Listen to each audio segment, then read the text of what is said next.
ચલો આજે એક એવી વાર્તાને જરા જુદી નજરે જોઈએ જે આપણે બધાએ બાળપણમાં સાંભળી જ હશે, ફૂલાંજી કાગડાની વાર્તા.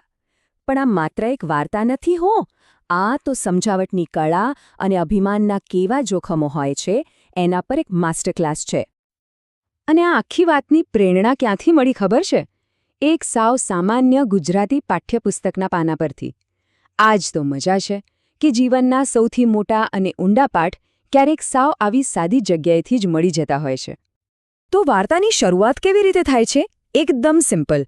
એક તરફ છે એક ગર્વિષ્ઠ કાગડો જેના મોંમાં છે એક મજાની પૂરી, અને બીજી બાજુ છે એક ભૂખ્યું અને હા ખૂબ જ ચાલાક શિયાળ.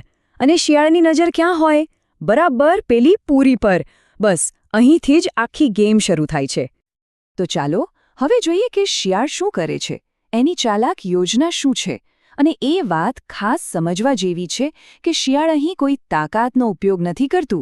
ના, એની આખી રણનીતિ બુદ્ધિ અને સમજાવટ પર ટકેલી છે. જો શિયાળ પોતાની રમત કેવી રીતે શરૂ કરે છે. એ કાગડા પાસે જઈને કહે છે, વાહ કાગડા ભાઈ વાહ, ઈશ્વરે શું તમને રૂપ આપ્યું છે. એકદમ સીધી ખુશામદ. શિયાળને ખબર છે કે કાગડાનું ધ્યાન ખેંચવું હોય તો એના વખાણ કરવા પડશે. આ છે એની પહેલી ચાલ. પણ શિયાળ અહીં અટકતું નથી. એ વાતને આગળ વધારે છે. કહે છે, શું રૂપાળો તમારો રંગ છે. હવે એ વખાણને થોડા વધુ ચોક્કસ બનાવી રહ્યું છે. એ કાગડાના દેખાવ પર ફોકસ કરે છે, જેથી કાગડાને લાગે કે હા, આ તો મારા માટે જ કહી રહ્યો છે.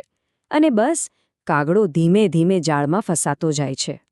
અને હજુ પણ વખાણ ચાલુ જ છે. કેવા કોમળ તમારા પીંછા છે. શિયાળ એક પછી એક વખાણનો મારો ચલાવે છે. એટલી કુશળતાથી કાગડાના અહંકારને, એના ઈગોને પંપાડી રહ્યું છે કે કાગડો તો બસ ખુશ ખુશ થઈ જાય છે. શિયાળ બરાબર જાણે છે કે નબળી નસ ક્યાં છે. અને પરિણામ એ જ જે શિયાળને જોઈતું હતું. પોતાના આટલા વખાણ સાંભળીને કાગડો તો ભાઈ ફૂલાઈ ગયો. એના મનમાં અભિમાન ઘર કરી ગયો. શિયાળની જાળ બરાબર કામ કરી રહી હતી. તો જો આપણે શિયાળની આખી સ્ટ્રેટેજીને સમજીએ તો એ 3 સિમ્પલ સ્ટેપ્સમાં છે. પહેલું, સામેવાળાના અહંકારને, એના ઈગોને ટાર્ગેટ કરો. બીજું, વખાણનો ડોઝ ધીમે ધીમે વધારતા જાઓ. અને ત્રીજું, જ્યારે પૂરેપૂરો તમારી વાતોમાં આવી જાય ત્યારે તમારી છેલ્લી અને અસલી ચાલ ચાલો. એકદમ માસ્ટર પ્લાન, નહીં? પણ ખરો ખેલ તો હજી બાકી છે. શિયાળે પોતાનો સૌથી મોટો દાવ તો હજુ સુધી રમ્યો જ નથી. હવે સવાલ એ છે કે શું કાગડો આ છેલ્લી પરીક્ષામાં પાસ થશે કે પછી એ શિયાળની જાળમાં પૂરેપૂરો ફસાઈ જશે? અને હવે આવે છે વાર્તાનો ક્લાઇમેક્સ. શિયાળ હવે પોતાની રમતને એકદમ નેક્સ્ટ લેવલ પર લઈ જાય છે. અત્યાર સુધી એ દેખાવના વખાણ કરતું હતું. હવે એ કાગડાની કળા, એની પ્રતિભા પર નિશાન તાકે છે. અને આ છે એની માસ્ટર સ્ટ્રોક ચાલ. એ કહે છે, તમારો અવાજ પણ તમારા રૂપ જેવો જ સુંદર હશે.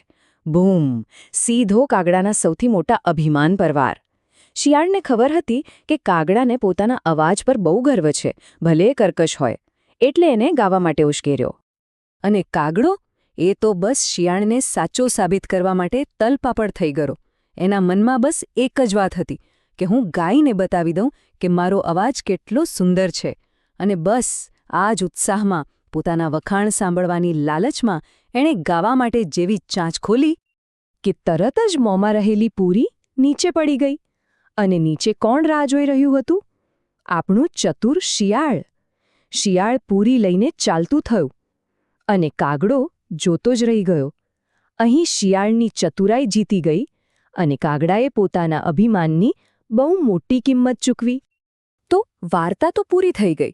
પણ આ વાર્તા આજે પણ કેમ આટલી મહત્વની છે? આ અભિમાનની કિંમત શું છે? ચાલો હવે આ વાર્તા પાછળના ઊંડા અર્થને અને એના બોધપાઠને સમજવાનો પ્રયત્ન કરીએ. આખી વાર્તાનું કેન્દ્રબિંદુ છે અભિમાન. એટલે કે પોતાના દેખાવ કે પોતાની સિદ્ધિઓ પર જરૂર કરતાં વધારે ગર્વ હોવો. આ જ કાગડાની સૌથી મોટી નબળાઈ હતી અને શિયાળે બરાબર એ જ નબળાઈનો ફાયદો ઉઠાવ્યો. તમે જુઓ, બંને પાત્રોના ફોકસમાં કેટલો મોટો તફાવત છે.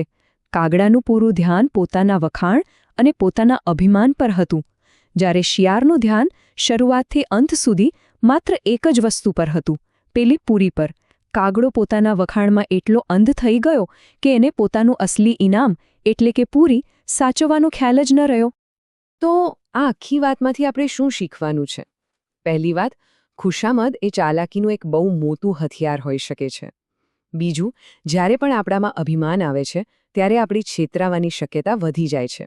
એટલે ત્રીજી અને સૌથી અગત્યની વાત, આપણું ધ્યાન હંમેશા એ બાબત પર હોવું જોઈએ જે ખરેખર મહત્વની છે.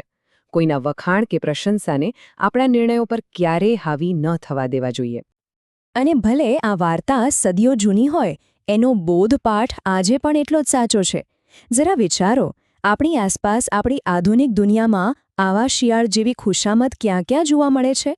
માર્કેટિંગમાં, સોશિયલ મીડિયા પર, કે પછી આપણા અંગત સંબંધોમાં? અને શું આપણે પોતે પણ ક્યારેક આ કાગડાની જેમ કોઈની ખોટી પ્રશંસામાં આવીને આપણી પૂરી ગુમાવી દઈએ છીએ? આ સવાલ વિચારવા જેવો છે, ખરું ને?